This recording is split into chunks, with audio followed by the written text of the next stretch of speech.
Okay, welcome everyone to another one of my ZBrush tutorials. Today I'm going to show you how to make a ring similar to this one. Maybe not exactly the same thing, but I was sitting around thinking I've had ZBrush for over 10 years now. I've been a member of ZBrush Central for over 10 years. And this is one piece of software that I just can't get enough of, and there's so many things you can do with it. But anyway, we're going to make this little ring here. And I'm going to emphasize some techniques. I've been thinking about in my tutorials, I'm trying to focus on ZBrush technique. And that includes how to organize your pieces, using some of the different brushes, just trying different things. So that's what I'm trying to do here. And we're going to make this, and I'm going to try to give you some ideas, and maybe, you can explore here also. But anyway, we're going to get on with this. I'm going to go ahead and initialize ZBrush. We're going to start with a clean slate, like so. And, oops, okay. Control N. Okay, so let me get my tools here organized. So we're going to start. We're gonna make the jewel for the ring first, and I'm going to show you something that I did to make that. So we start with a Soma 3D, and we got our Z floor on.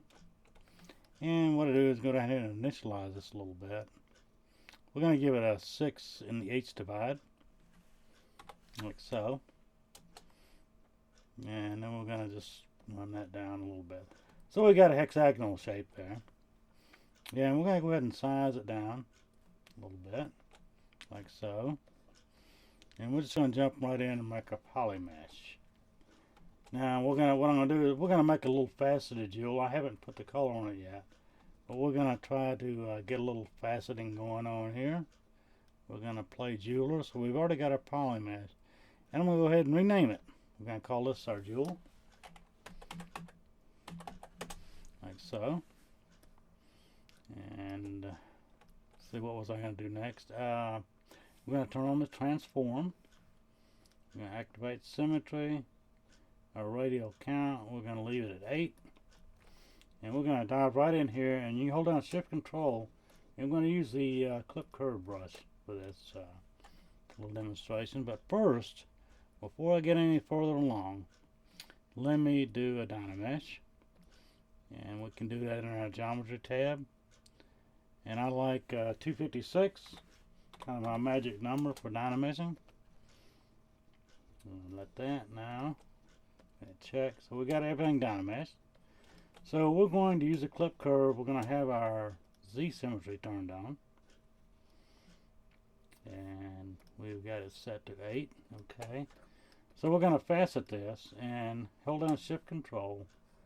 And you want to make sure the gradient, well, the important thing is with the gradient is when it's pointing out, it's going to clip that portion off. You can reverse it, but that's kind of an important point to remember.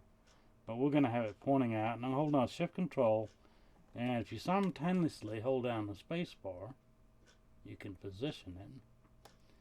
And so we're going to do this number, and so we've got a little bit of faceting going on there. And we're going to add a little bit of additional detail. Going to pull out Control Shift, clip curve again. And we're going to make sure we're going to get it facing outside here.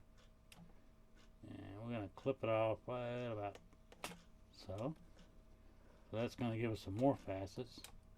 And if you like, you can facet it down here at the bottom as well. Like so. But we got a little bit of noise there. We won't fasten it so close. Alright, so we haven't got much noise there. So this is going to be our jewel. And of course, one of the important things after you do an operation like this, it's a good idea to relax the mesh by holding down the control key and just dragging out like you're going to make a mask. And that will kind of relax things and redistribute the polygons there. So we're going to add, we'll make this one green for this. We'll use a gel shader A, and we'll make it green. So we got a nice green, and of course you can go to the material bar and you can maybe brighten it up like so with the ambient. You can play with some of these other settings here. There's a gel shading 2, and I guess you can take that up to 3. Okay, kind of brighten it up. And maybe you can go down here and play with the specularity a little bit. Maybe bring it down a tad. And then we want to fill it. MRGB, go up to color, and we're going to fill the object. So we go over to subtool palette over here, and we've got our jewel. Now, if you notice, the jewel is sitting on the Z floor. And one more thing to keep organized, you can always unify. Of course, it's really not important to do at this point. We'll just do that. And now we want to make a ring band. So we're going to use a a torus, or a ring 3D as it's called. And you notice the torus is laying on the floor, but our jewel is laying there also. So before we get into making our band, we're going to go in here and take our jewel and we're going to turn it perpendicular like so. We're going to turn off our transformation, and now we're going to rotate it 90 degrees about the this would be the y-axis. So we'll hold down shift, we'll turn it up like so. And I'll show you why I did this, because when we drop in our band, it's going to be perpendicular to it. But first we go back to our ring 3D, temporarily go back to the matte cap red wax, and we're going to make it to a default color. We're going to do a few things in the initialization here.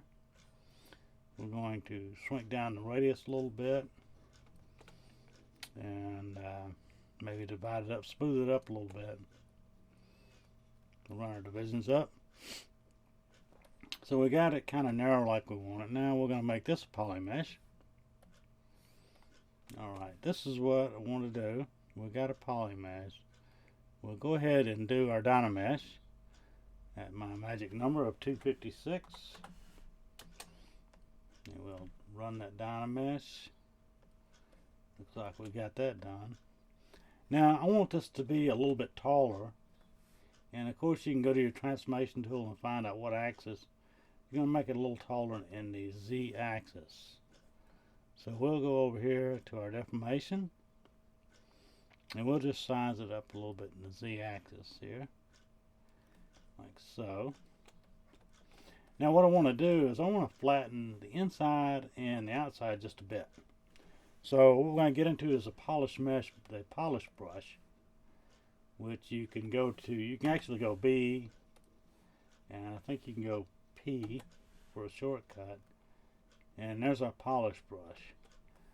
And you can always, there's something that seems like it always gets out of whack is the focal shift. I like to keep it at 0 for most purposes. So there's a shortcut for that. You can hit the O key, and you can get it back to 0. I like it at 0. And you can also hit the square bracket right and left to decrease the brush size. And I'm going to turn down the intensity just a tad. We're going to turn off the RGB. And then we're going to go into our transform. And let's see what axis we need. We're going to need radial symmetry about the Z axis. We're going to turn this up to a fairly high number. No, we need another one. Wrong axis. It's going to be the X axis. It's going to be the Z. I was wrong. It's going to be the Z. Okay. So what we're going to do, we're going to use this polish brush. We're going to flatten the inside and the outside. And as you notice, the brushes, they always go perpendicular to the surface. So we got this intensity down. And it's not much there, so we're going to get it up to about maybe 12. And we're going to kind of flatten out the inside. And then we're going to go on the outside and repeat that process like so. So we're getting, that's a little too much there. We're going to maybe make the brush size a little bigger. I'm going to turn down the intensity. Let's see what we get. Okay, we're getting there. Maybe polish it up here a little bit, like so. Okay, now we've got a good start here. So we're going to go with this. And of course, after you do any deformation with any of the brushes, it's always a good thing to hold down the Control key and turn off symmetry, and just kind of relax things a little bit. It gets our mesh back into shape. And it's a little bit thin, so we can always go over here and inflate. And inflate it a little bit more. I did it earlier. I had the intensity a little bit lower. So we got a good size, more or less band that we like. And of course, if you go back and look at your subtool of your jewel here, we'll go ahead and rename this ring band, like so. And we're going to get looks like we got some noise on the bottom there. So we can hold down Shift, turn back on a symmetry, and sometimes you have to turn this way down. Hold down the Shift, and as long as you stay on the surface and lift the Shift key, you get another type of polishing there, or relaxing of the mesh. So we're going to get it on the top just a little bit. Hold down the Shift key. That's a smoothing brush. Now we've got everything nice and smooth, so we're going to apply our metal and our silver foil, and we're going to try to make sort of a brass color here. I think I've got my color just like I want it, right on the first lick. And of course, after every operation like that with your Z add, it's always a good idea to go over here and do your control like you're going to mask, and that kind of smooths out, redistributes the polygons there a little bit. So we're going to go ahead and fill this. We got our color and fill the object, and now we got a ring band. We're going to append our jewel, and you see our jewel is a little bit big, but it's oriented correctly for the band. So we can go in here and do a deformation, get that down in size a little bit. We're going to get it like about like so, and then we're going to move it forward just a tad. Alright, so we're on our way. We got our little jewel there. Now we're going to make our setting, and then we're going to do that. We're going to pop a cylinder in here, a 3D cylinder. We'll go up to our toolbar, and we're going to initialize and kind of get things like we want it. As I said, on the 3D, we'll go back to our default matte cap red wax just for general purpose of getting our model set up for our next subtool. And I'd like to smooth it out by raising the divisions. We're going to decrease it in size by the Z, and maybe we're just going to hit it right here, X and Y, while we're at it. Maybe it'll save us a step, and we'll cut the Z down about like so, and we'll go ahead and name this, rename it. We're going to call this setting, or jewel setting, whatever you want to call it. And then we're going to go down to our Dynamesh, and we got to make it a polymesh though first. Got to go in order here. Make it a polymesh, okay. Now we'll go down to our geometry setting. We'll go down to 256, Dynamesh, and Shift F if you want to see the polyframe. The shortcut keys are really handy. So now I want to turn this thing up. We want to have the same orientation as our jewel. So we're going to get our rotate, do a little bit of transformation there. Now, as I like to say, I like to emphasize a little technique. We're going to zoom in a little bit. We're going to go back to our polish brush, and we're going to need symmetry about the active symmetry, radial symmetry. I believe it's going to be the X. Yeah, that's right. So we'll go in here and we'll give us a real high count, and we'll grab our polish brush again, And I want to maybe spice this up a little bit. Let's see what we're doing here. Gonna get our Z add. And we got a pretty low setting. For the Z setting, you can just hit U, and a little bar will appear here. And you can get your intensity. That's U. It's U for the Z intensity.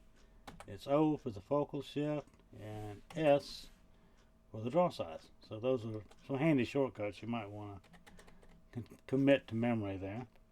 Now what I'm going to do is I'm going to kind of polish this in a little bit. Let's see what we can get. We get a little polishing going on there. We'll turn this off so we can see what we're doing. We're just doing the default Z add, nothing special here. Maybe polish these edges up here a little bit. And we're getting a little bit of too much there. We'll back that up, Control Z of course. We'll lower that intensity. We'll go to U, slide that down, do a little bit more. Okay, so we got something, and we're going to narrow this down by, we're going to narrow the width by the X, turn off the transformation temporarily, go down to our deformation, and, oops, too quick there. Size this down by the X for the thickness just a tad. Alright, so what did I do earlier? Let's see, I think I did an Alt on the polish to get another feature here. Like I say, this is a thing of technique, you know. Get out there and use some of these other brushes, see what they do. And this is what I do. So I'm kind of sticking to my routine here. Matter of fact, maybe we can do a little Control Shift. Use our clip curve. Let's see what we can do with a clip curve here. Get our gradient pointing out. Space bar, Control Shift, and we'll do that. So now we got a little fasting going on here, and of course you can go to Shift, smooth things out a little bit, go over here to Control, drag down, kind of smooth the polygons out. Now one more thing, we'll pick an alpha here, like so. We'll turn down our radial count to about 8. 8 sounds like a good number. And I do Control, but instead of using this stroke here, I'm going to do the drag rectangle. And so we're going to do this number, like so. Then we're going to go up to our mask, and we're going to sharpen that one click, like so. Invert it. And we need X. We're going to do a deformation here. This is kind of a little deal here. Give us a weird little feature there, kind of a sunken feature. And so we're going to clear our mask, maybe do a little smoothing, hold down the shift, and like say you can focal shift always gets out of whack, but I hold down the shift and get it back to 0 and have the intensity down kind of low. So then do our Control drag, relax the mesh a little bit. We're going to make this silver. We're just going to go with our silver foil. See if we can brighten this up a little bit. Some of these intensities can do a lot for your material. I'm going to divide this one more time, and just to give it some crispness on the features. So that's going to be our setting for our jewel. Now we're going up to, of course we named it before we dynamesh, so yeah, we'll get a cool name like that. Of course you want to fill it with your color, with your material, MRGB, on the color tab, and fill object. So we got this 2 subtools here already. Now we're just going to bring in and append our setting. It looks like I got just about the right size, but we're going to resize this a little bit. Go over to our deformations. We'll just do a whole X, Y, Z, like so. And we're going to bring our jewel down just a tad. And go to our deformation. Size the whole thing down, like so. Okay, so I like that. And we're going to move it forward just a tad. I think I want to size this down just a little bit more. And then bring it forward some more. Okay, what I want to show is doing one of my little techniques here.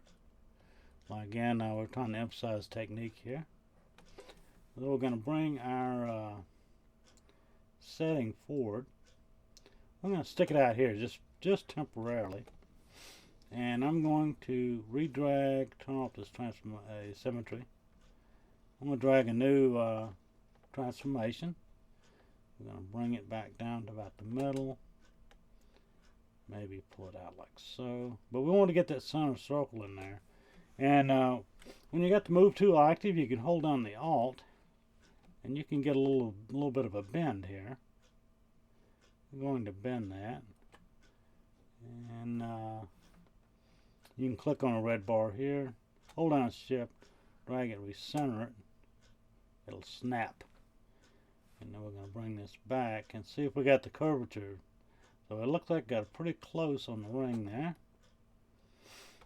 And now we might want to pull our jewel in just a tad, like so. And so there we go. And that's, I'm going to call that good. I went to this a couple times. I just want to make sure to give you everybody the... So it looks like we got another problem here, though. It's bent this way. So we can fix that. We can do our technique again here. Although this really isn't really critical. I mean, it's possible that ring could have a setting like that. But you get the transformation, you get this little circle in the center. And we're going to get the setting, of course. Maybe we can bend it out like that. So now we got it more or less the same. And of course, I want to bring that back.